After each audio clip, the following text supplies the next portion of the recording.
Congress party पर बार बार गुटबाजी के आरोप लगते हैं। मैं बात अभी हरियाणा कांग्रेस की कर रही हूँ। अभी हाल ही में बैठक देखने को मिली थी।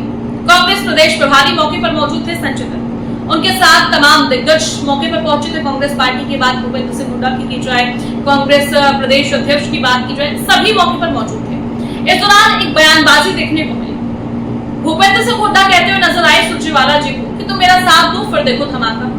वहीं सुरजेवाला जी कहते हुए नजर आए कि हमने तो 20 साल साथ दे दिया है, अब आपकी बात है। इस तरीके की बयानबाजी देखने को मिल रही है। उसको लेकर अब चर्चाएं भी तेज होती हुई नजर आ रही है। अब देखिए, बात में कांग्रेस पार्टी की करूं तो उनकी तरफ से कहा जाता है कि ये गुटबाजी नहीं है, ये हमारी पार्टी की खूबसूरती है कि हम खुलकर अपनी बातों को रखते हैं।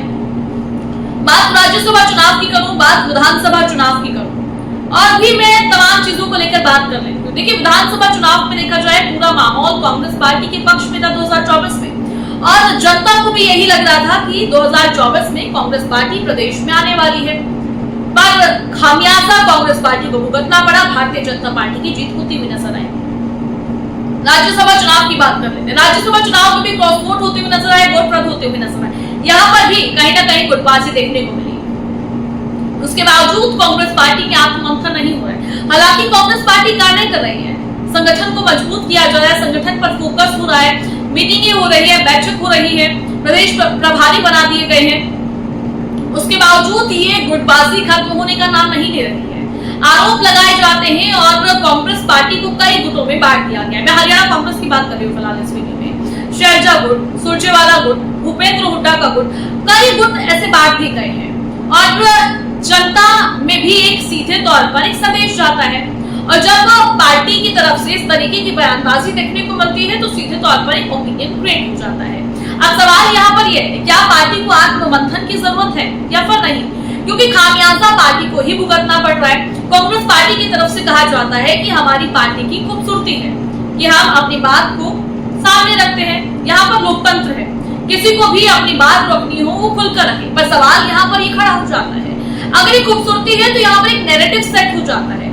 आपको अपनी बात रखनी है या आपके बीच में मतभेद है, हर जगह होते हैं, हर घर में होते हैं, हर पार्टी में होते हैं।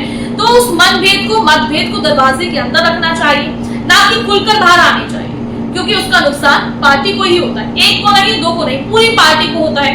पिछले दिनों आपने एक और बयान सुना होगा, कहते नजर आए कि कांग्रेस पार्टी में गंदगी है। अपनी ही पार्टी के लोग अपनी ही पार्टी पर इस तरीके की टिप्पणियां करते हैं और खूब खुलकर गुटबाजी देखने को मिलती है। हालांकि कांग्रेस पार्टी की तरफ से माना नहीं जाता है कि पार्टी में गुटबाजी है, उनकी तरफ से कहा जाता है खूबसूरती है कि वो खुलकर अपनी बात रखते हैं और कहीं ना कहीं खामियाजा भुगतना पड़ रहा है। सद्भावना यात्रा देख लीजिए, सद्भावना यात्रा में आधे से ज्यादा लोग कांग्रेस पार्टी का आलाकमान नहीं शामिल हुआ।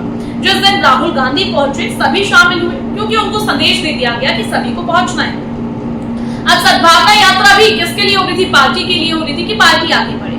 और भी कई चीजें कांग्रेस पार्टी में देखने को मिलती है। अभी जो ये पूरी गुटबाजी की एक वीडियो चर्चाओं का विषय बनी हुई है बैठक को लेकर, जो भूपेंद्र सिंह हुड्डा और सुरजेवाला के बीच में देखने को मिला है, फिलहाल उस पर मैं आपसे जानना चाहूंगी आपकी क्या राय है, कमेंट कर जरूर बताएं।